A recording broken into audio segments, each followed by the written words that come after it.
Most people don't survive their spiritual awakening. Not because it kills them, but because it unearths something so raw, so real, so untamed, that the personality they've spent a lifetime building shatters.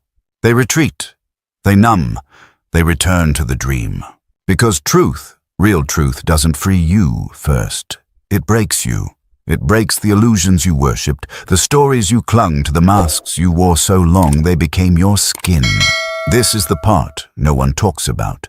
The part left out of every romanticized version of enlightenment. The screaming silence, the psychic death, the soul quake that leaves you trembling in a world that no longer makes sense. You are told that awakening is light, but that's only half the truth. The other half lives in shadow. And the moment you see through the veil, the world begins to dissolve. Not physically, but existentially. The meaning you assign to everything collapses. Who you thought you were collapses. Your beliefs, your gods, your goals suddenly become hollow echoes in a chamber you can no longer live inside. This is what Carl Jung meant when he said, "There is no coming to consciousness without pain." Because awakening doesn't arrive as comfort. It arrives as crisis. It begins the moment the life you've built starts to feel like a lie. Not a malicious lie, but a necessary one, a scaffolding to protect you from truths you weren't ready to face. But now, you're ready. Or at least something inside you is. Something ancient, something buried, something sacred and wild and irreversibly alive. And that something will not let you sleep again, not in the same way. The dreams you once chased now feel foreign. The people you once resonated with feel distant. The pleasures you once craved now leave you empty. And you're left with silence. A silence so loud it drowns out the voice you once called me. This is ego death. Not a metaphor, a real psychological death of identity. And if you resist it, it will hurt more. If you fight it, it will feel like madness. If you surrender, it will still tear you apart. But in the tearing, you will glimpse something eternal. This is why most people don't survive it. Because the old self doesn't go quietly. It screams, it clings, it bargains. It tells you that what you're feeling isn't real, that you're depressed, delusional, lost. And maybe you are. But only because the map you were given was never meant to lead you to yourself.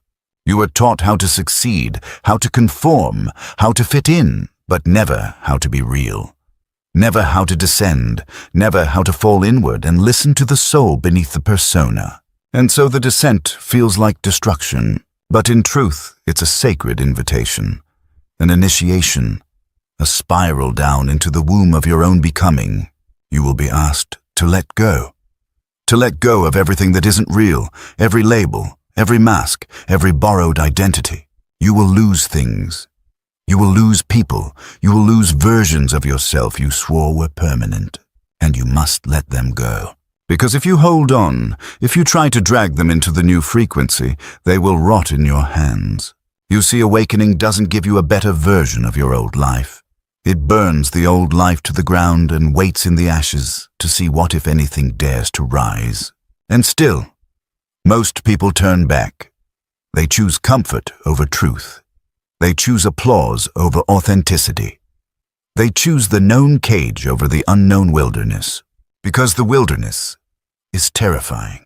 It speaks a language the rational mind can't translate. It asks you to feel, to stay, to hold your gaze when the mirror shows you what you tried to forget. It shows you your shadow not as an enemy, but as a long-lost part of you begging to come home. The part that raged, the part that cried, the part that manipulated, feared, controlled. The part that didn't get love and so learned to survive without it. And now, to awaken fully, you must invite that part to the table. You must sit with your shadow and offer it something stronger than fear, compassion. But this is no small task, because the shadow doesn't speak kindly. It speaks in triggers, in projections, in pain. It shows up in the way you sabotage what you most want. It lives in your jealousy, your defensiveness, your addictions, and until you turn toward it, you will stay trapped in the loop. This is what most people don't understand. Awakening is not the end of suffering. It is the beginning of facing it, consciously, honestly, radically. And that is why so few make it through. Because awakening asks everything of you. It asks for your grief. It asks for your rage. It asks for your silence. It asks for your willingness to be reborn with no promise of who you'll become. It asks you to die while still breathing, to lose your mind, to find your soul, to watch the scaffolding collapse and say yes anyway. And in that yes, everything begins. The descent doesn't ask for your strength. It asks for your surrender. And that is what terrifies the ego most. Because the ego was built on control of perception, control of emotion, control of story. It was crafted to survive in a world that punishes vulnerability. But the soul doesn't care about survival. The soul came here to become, and becoming requires unmaking. You must unmake the armor, unmake the stories, unmake the scaffolding that told you who to be. Only then can something true emerge, not built from fear, but from essence. And that essence does not shout. It does not demand. It waits. It waits for the noise to die down, for the masks to slip, for the mind to exhaust itself with its own games. Then it whispers, not in words, but in ache, a deep, unmistakable ache for something more.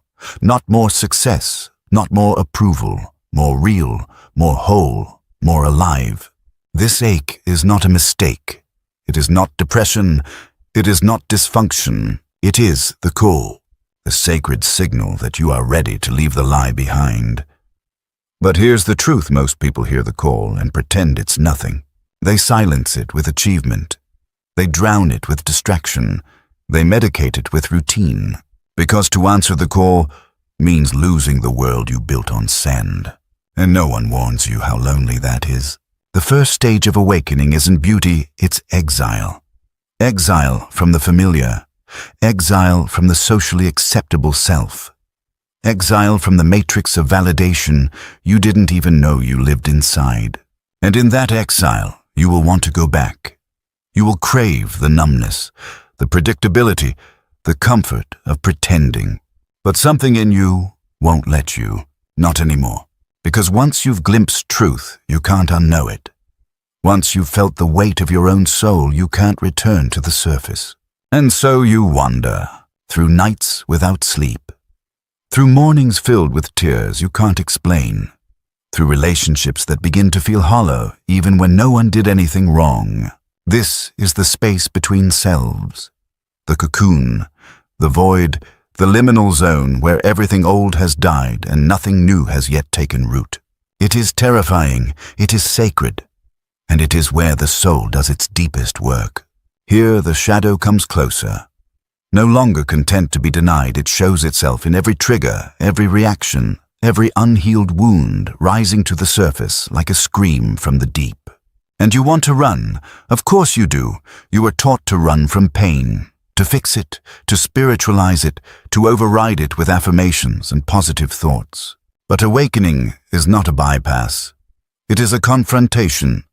It is an unflinching look into the mirror of your own fragmentation. You are not asked to escape the pain. You are asked to meet it, to sit with it, to feel it, to let it teach you what comfort never could. And slowly you begin to see the pain was never the enemy. It was the doorway, the crack in the shell, the fault line where the light could enter. You begin to see that the anger, the sadness, the fear, they were never broken pieces. They were buried messengers, each carrying a fragment of your truth. And as you listen, you soften. You begin to feel something you haven't felt in years, maybe ever. Compassion, not just for others, for yourself, for the child in you who was never held, for the teenager who built armor just to survive, for the adult who confused productivity for purpose. You see it now, all of it, with tenderness, with awe, with the kind of grace that can only rise from the ashes of self-abandonment. And in that grace, something shifts. You stop needing to perform. You stop needing to be perfect. You stop needing to be healed. You begin to realize that awakening wasn't about becoming better. It was about becoming honest. Honest about the mess, honest about the beauty, honest about the paradox of being human divine and terrified eternal and breaking limitless and wounded. And somehow, that honesty becomes the ground you stand on. Not confidence, not certainty, but truth. You no longer need to convince anyone of who you are. You no longer need to belong in places that shrink your light. You no longer need to sacrifice your truth to feel safe. Because now you understand you are the safety. Not because you have it all figured out, but because you've stopped abandoning yourself in the places that hurt the most. You've stopped running, and that is everything. That is what most people never reach. Not because they're weak, but because they were never shown how to stay. To stay in discomfort, to stay in the unknown, to stay with the soul long enough for it to speak. But you are staying, and because you're staying, you will become something real. Not polished, not perfect, but rooted, aligned, unshakably alive. And that is the beginning of becoming unbreakable. You begin to see how much of your life was built on borrowed dreams. Dreams you never chose, they were chosen for you. By culture, by fear, by generations who didn't know what wholeness looked like, only what survival demanded. And survival demands that you shrink. It demands that you wear a mask, that you trade your soul for approval, that you bury your needs, your truth, your hunger beneath a smile that doesn't reach your eyes. But you're not surviving anymore. You're awakening. And with that awakening comes a sacred rage, a deep, thunderous, holy anger at the lie, at the roles you played, at the ways you betrayed yourself just to be accepted. And that rage is not a regression. It's a resurrection. It's the part of you that remembers I was never meant to live asleep. You begin to speak differently, not louder, but clearer. You say no without guilt. You say yes without over-explaining. You stop apologizing for being whole. And the world doesn't know what to do with this version of you. The world trained you to fit in, to behave, to blend. But now you're a frequency it can't predict. Now you're a truth it can't distort. Now you're a presence that reveals the unconscious in others simply by existing. This is the power of embodiment. Not talking about awakening, not posting about healing, but living it, breathing it, becoming it in every unguarded moment. And it's not glamorous. It's not always poetic. Sometimes it looks like crying in your car because your nervous system is rewriting itself. Sometimes it looks like losing people you thought were forever because your truth became too loud for their silence. Sometimes it's grieving a life you built with love because you built it from a version of you that no longer exists. This is the cost of becoming. You don't just lose illusions, you lose identities. You lose comfort. You lose the scaffolding that once held you together and now holds you back. And what replaces it isn't immediate. It isn't certain. It isn't clean. It's a void. A vast holy emptiness where the old no longer belongs and the new hasn't yet formed. You wake up and don't know who you are. You walk through the world feeling both ancient and newborn. You try to speak and language feels too small. You try to plan and the future laughs. Because this space isn't for building.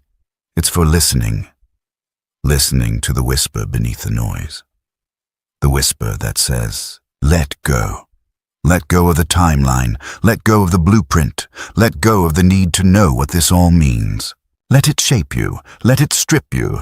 Let it show you what remains when nothing is left to protect. And what remains is real. Not your persona, not your performance, not the curated identity you kept polishing like armor. What remains is breath. Presence. The deep pulse of being alive without needing to prove it. And in that space, you meet yourself. Not the self you hope to be, but the one who was always waiting. The wild one, the wounded one, the one who remembers why you came here before the world taught you to forget. You don't need to chase your purpose anymore. You become it in how you move, in how you speak, in how you stay soft when life demands you harden. You stop reaching for meaning like a ladder. You begin to embody meaning as a way of walking. A way of loving, a way of not abandoning your soul when the world goes dark. This is the deeper phase of awakening. The phase no one prepares you for, not because it's hidden, but because it cannot be taught. It can only be lived. It's not a destination. It's not a mountaintop moment. It's a rhythm, a return, a remembering of the self behind the shadow, the self before the conditioning, the self beyond the story. And when you begin to live from that place, not just visit, but truly live, everything changes. Not instantly, not dramatically, but undeniably. Your life becomes quieter, but fuller. You stop explaining yourself to those who never truly listened. You stop outsourcing your intuition to experts and systems. You stop betraying your inner knowing just to be liked. And something unexpected happens. You stop striving for love. Because you realize you are it. You are what you were always looking for. Not in the mirror, not in their eyes, not in the future, but here, now, within. And you begin to trust that the life aligned with your truth will reveal itself in time. That what falls away was never yours. That what stays will meet you on this deeper frequency. You no longer rush your becoming. You no longer beg for clarity. You no longer fear the unknown. Because now, the unknown feels like home. There is a different kind of strength born from surviving the soul's collapse. It's not loud. It doesn't flex. It doesn't shine in the way the world teaches you to measure power. It is quiet. It is sovereign. It is the strength of someone who knows who they are without needing to be seen. Because once you've died to everything that isn't real, what remains is unshakable. Not because it can't break, but because it is broken and returned in deeper form. You don't walk through life anymore looking for proof that you matter. You walk as proof, not to the world, to your own soul, to the part of you that remembers what it cost to reclaim your voice, to walk alone, to burn the lie, in order to feel real again. This kind of strength isn't built overnight. It's forged in fire, in the tremble before the truth, in the nights you thought you wouldn't survive. And now there's no need to survive. Now there's only the truth. You live simpler now. Not because life is easier, but because you no longer waste energy trying to be what you're not. You no longer build relationships out of fear of being alone. You no longer sell your time for praise. You no longer dilute your depth for acceptance. You've met yourself too deeply to pretend again. And what once felt like a curse, the exile, the unraveling, the silence now feels like grace. Because it brought you here, to this stillness, to this truth, to this inner sanctuary that nothing outside of you can ever give or take away. You watch others now as they run, perform, ache for belonging, chase, meaning like shadows. And you don't judge. Because you were there. Because you still carry the scar. But you also carry the light. Not the kind that blinds, the kind that beckons, the kind that says, you're allowed to stop running now. You're allowed to feel. You're allowed to come home to yourself. And some will. They will see in you what they've been dying to remember in themselves. And some won't. And that's okay, because you no longer need to wake others up. You simply need to stay awake, stay grounded, stay open. Stay real. This is the quiet revolution. Not to fight the system, but to no longer feed it with your energy. Not to preach change, but to embody what can no longer be denied. Your very presence becomes a mirror. Not one that flatters, one that reflects. And some will shatter before it. Others will awaken. But your job isn't to manage their reflection. Your job is to remain the mirror. To remain the clarity. To remain the fire. This is how spiritual awakening becomes power. Not through performance, but through permanence. You become what cannot be moved. Because you no longer live from surface. You live from source. From the self that was never lost, only forgotten. And now you remember. You remember how to rest without guilt. You remember how to feel without shame. You remember how to speak without shrinking. You remember how to walk through the world without explaining yourself. Because your existence is no longer a question. It's an answer. You no longer ask, who am I supposed to be? You whisper, I already am. And that is the final threshold. Not becoming more, but becoming you. All of you, the holy, the messy, the divine, the broken, the healed, the unhealed, the becoming, all of it finally allowed. You are no longer trying to escape the human experience. You are here to inhabit it, fully, consciously, boldly. And this is why you survived your spiritual awakening. Not because you mastered it, not because you transcended it, but because you stayed. You stayed in the fire. You stayed when it broke you. You stayed when it emptied you. And in that staying, you were reborn. Not into someone better, into someone true. And now you carry something unspoken, a frequency, a remembering, a light not of performance, but of presence. And you walk through the world not seeking the next awakening, but living as the awakened. This is what most never reach. Not because they can't, but because they turn back too soon. You didn't. You turned inward. You turned toward. You turned into yourself and found home. So now walk. Not to chase, but to radiate. Not to prove, but to be. And let the world feel what can only be felt in the presence of someone who has touched the fire and did not run.